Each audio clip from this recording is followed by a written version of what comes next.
can also get into the latest in prediction markets because Kalshi right now seemingly could be leaving the state of Massachusetts. And obviously, they don't want to do so. A judge has approved the Commonwealth's motion for an injunction against Kalshi. And if it's upheld, that means Kalshi's out in the great state of Massachusetts. Justice Christopher K. Barry Smith approved the injunction's request, but at the same time denying Kalshi's motion to dismiss it. So it could possibly be those of you who live in Boston and in the Northeast. Of course, New York, not yet, but Massachusetts could be the first domino to fall as far as leaving the state. Also, some potential betting limits are coming to Missouri. The Gaming Commission is accepting comments on the potential eliminations on player props in the NCAA and first half unders. Charlie Baker, the NCAA president, requested states eliminate these specific sports betting markets, unders, first halves, etc. Remains to be seen if this comes through, but it is natural fit for those folks who think that some sports betting operators just want the money. Seemingly, maybe not the case. Could come down to something different. Okay, now this is interesting here because Brandon Beane is the general manager of the Buffalo Bills. He ended up firing Sean McDermott, getting a promotion, but today, the owner of the Bills, Terry Pegula, and Beane ended up having a press conference, which went a little off the rails, so to speak. In fact, Beane was asked several questions about why McDermott was let go. Pegula said it was his decision based on the results against the Denver Broncos. Also said they did not consult Josh Allen at all on the firing of McDermott. And then personnel questions were asked, very specifically why they did not get Allen enough help offensively going into the season. And Beane was asked the question, and the owner stepped in and answered it. Yeah, Can I interrupt? I'll address the Keon situation. The coaching staff pushed to draft Keon. I'm not saying Brandon wouldn't have drafted him, but he wasn't his next choice. That was Brandon being a team player and taking advice of his coaching staff, who felt strongly about the player. And, he's taken, for some reason, heat over it and not saying a word about it, but I'm here to tell you the true story. Wonder what Keon Coleman thinks of all this. He's got to suit up for the Bills next season, we think. Okay, Mike McDaniel, former head coach of the Dolphins, seemingly interviewed in about a dozen different places for coordinators and head coaching jobs. Feels like he's landing potentially with the Los Angeles Chargers, working as the offensive coordinator under Jim Harbaugh. Also, owner of the New England Patriots. On a podcast, Robert Kraft revealed the upcoming NFL priorities. Not sure how the other owners feel about this. 18-game schedule, 2 games in the preseason, and each team gets an international game more often than not. How about that? All right, college basketball last night. Let's get to it. St. John's down big in a game last night against Seton Hall. Came all the way back. I believe 15 was the number. 65-60. St. John's supposed to win this one, by the way, by that many. They did not. Dylan Mitchell, 17 points, 11 rebounds, but phenomenal comeback for Rick Pitino and company, who certainly was very proud to battle back down double digits to win. I told the guys, you get down 15, I said, look, if we're going to win this game, you're going to have to play every single possession as if you're down three and 3-point shots coming, where you're down 2 and the 2-point shots coming without an offensive rebound.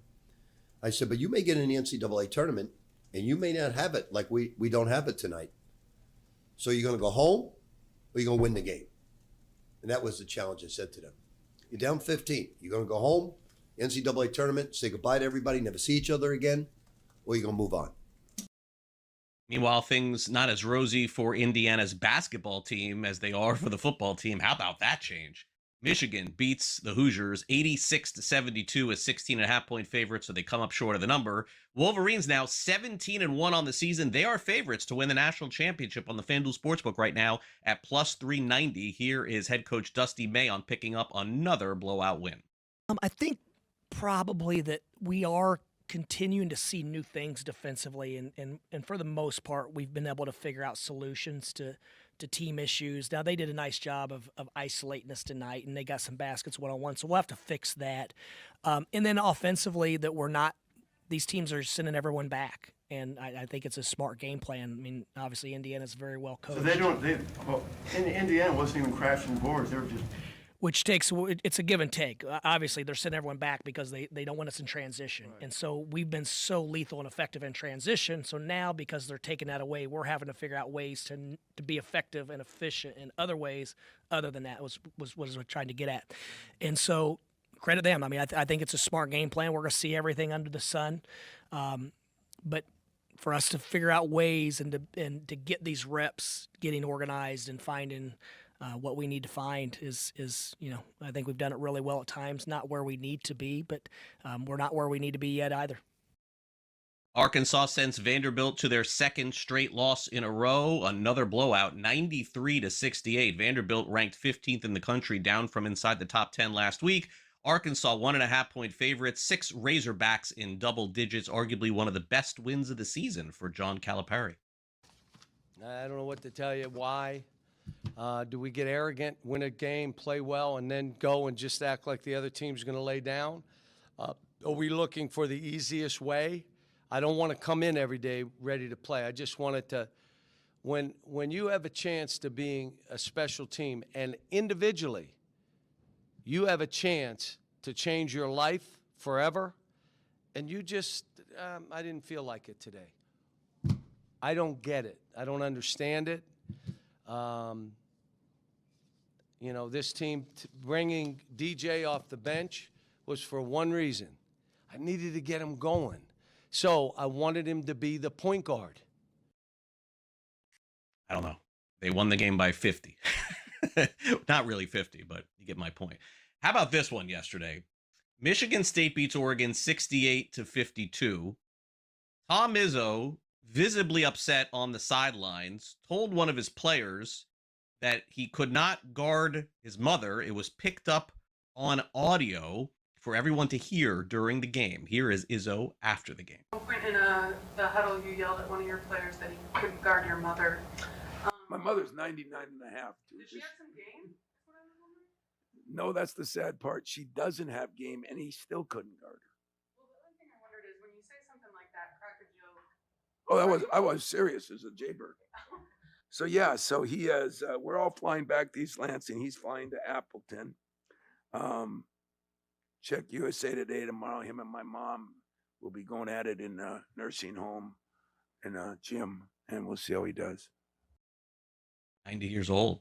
He's got a shot. Bam Adebayo and the Heat beat the Kings 130-117. That was the final in that game. How about this game for Luka Doncic last night against the Denver Nuggets? 38 points, 13 rebounds, 10 assists. What a year for Luka. 115-107. LA beats Denver. 16-0 run in that fourth quarter as well. The Rockets beat the Spurs 111-106, barely covering the 4.5-point number. Wemby was 5 for 21 from the field. That's probably why San Antonio lost. Also, Phoenix played the 76ers last night. Final in that one, Phoenix wins 116-110. But some of the big stars were out in this one. Joel Embiid did not play. Paul George did not play as well. Welcome back. Joining us now is Sam McQuillan from Legal Sports Report. Sam, each and every day, has got to wake up to the latest on this prediction market business. For those of you unfamiliar, there's a lot of stories surrounding prediction markets, and I would invite all of you to read about them at LegalSportsReport.com, where Sam and the team there do a great job updating everybody on what's going on.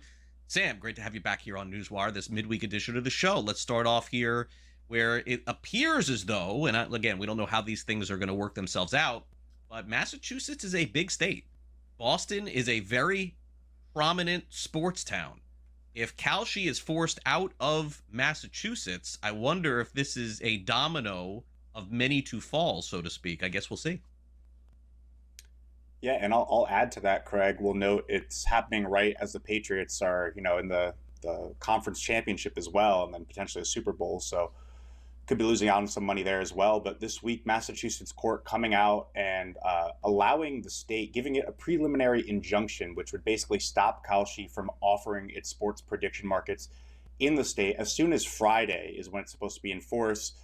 It's one of several lawsuits ongoing over these prediction markets across Nevada, Maryland as well. And so far, judges have largely sided with the states. Now, in this case, Massachusetts argued, it was actually the Attorney General, not the state gaming regulator, basically saying that, these products are sports betting products. They are not federal derivatives products. The Congress did not intend, when it created the Commodities Exchange Act, it did not intend for that law to basically preempt state laws and all policing powers that we have, which, as we know, the Supreme Court decided, or kind of gave the final decision, that states are the ones that regulate and oversee and make it legal or not legal when it comes to sports gambling.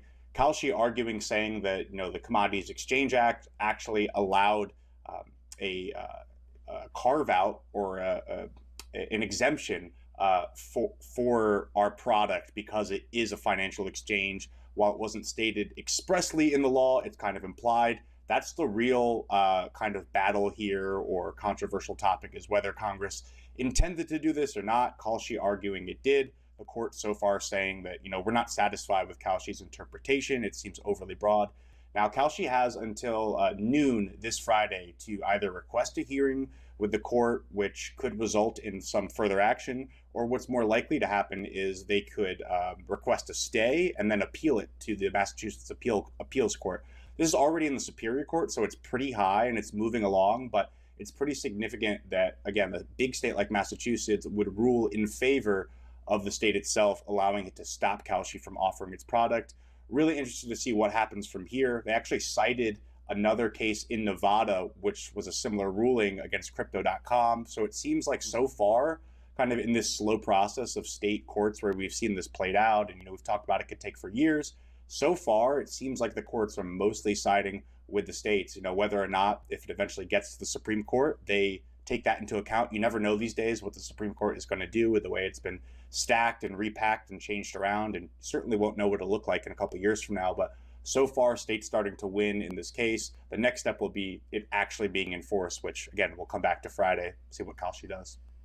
Yeah, big week it looks like for them. Meanwhile, Charlie Baker of the NCAA has planted his flag. He wants to see the end of prediction markets, and of course is a little bit nervous with all of the different stories that we've heard surrounding sports betting allegations of some folks being corrupt out there and maybe some point shaving. It does make some sense here. I just wonder which of the sports betting operators are going to stand with the NCAA, because if they do lower some of these max bets, especially on the unders, which does seemingly come into play, which, by the way, I agree with, but, the sports betting operators stand to lose money then. So I wonder how this goes.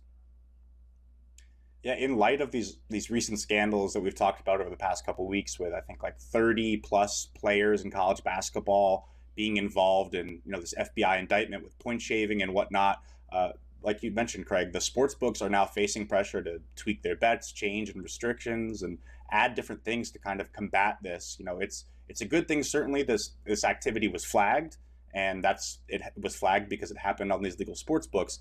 What Charlie Baker is coming out saying now is, prediction markets don't have any of those safeguards that would have caught this activity. They don't have any of the better monitoring verification. So you don't know if an athlete is potentially betting on a sport or not. And we just don't know how much of this activity is actually going on prediction markets.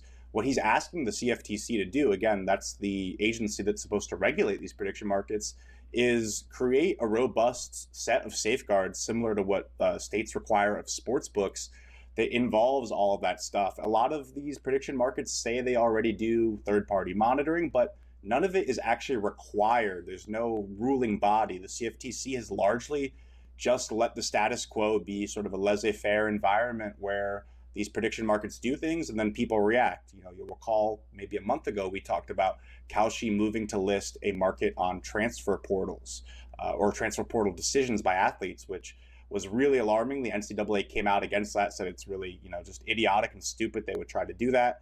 Kalshi and these other companies have really tried to push the envelopes on what they're able to offer.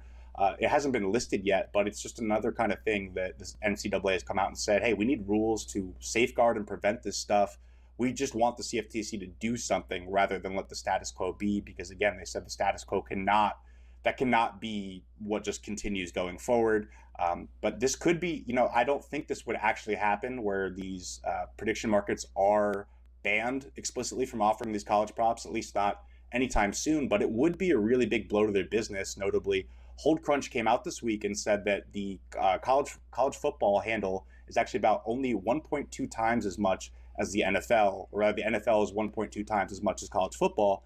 And then for sports books, it's about 4 times. So it's a lot more of Kalshi's business is coming from college sports, which could be due to any number of things, due to lower age requirement, due to these less robust amount of safeguards. But it would be a bigger blow to their business than sports books losing it. So I thought that was an interesting wrinkle as well. But Definitely. again, just because the NCAA is mad about something doesn't mean it'll actually happen, as you know very well.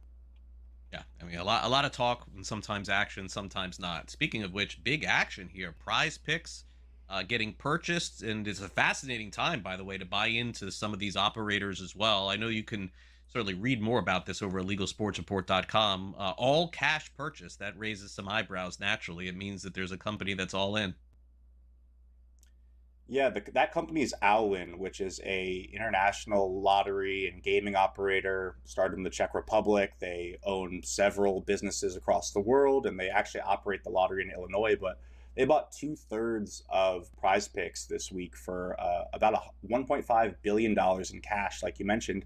And even beyond that headline is there's a potential to pay an extra billion in earnouts over the next 3 years. So just a major purchase at a time when, like we've talked about, Craig, this whole kind of the gambling industry itself and the future of different products is really kind of in question. PrizePicks recently, which is mentioned in the release, launched its own prediction markets product. It's now in 40 states with prediction markets, including big states like California and Texas and even Florida, where Hard Rock is supposed to be the only sports book in town. So that was mentioned in the release as well as kind of another step of PrizePicks broadening its business. Obviously, the company's very well known for offering a product that looks very similar to parlays in a lot of states and reaching states that don't have sports betting with that product. A couple of years ago, it faced a lot of regulation from states cracking down on that product, and that caused PrizePicks to change that over to, again, instead of against the house, peer-to-peer. So really big bet by a company here. Again, almost a $2.5 billion deal over the next 3 years. Prediction markets are getting squeezed kind of at the regulatory level, but in the meantime, the money keeps coming in, and obviously a big operator like Allwyn paying almost $3 billion is definitely nothing to sniff at. Yeah, definitely not. All right. Well, Sam, great stuff as always. I invite people to follow Sam on social media and also check out the website, legalsportsreport.com. Thanks again, Sam. Have a great week. Yep. Thanks, you too, Craig.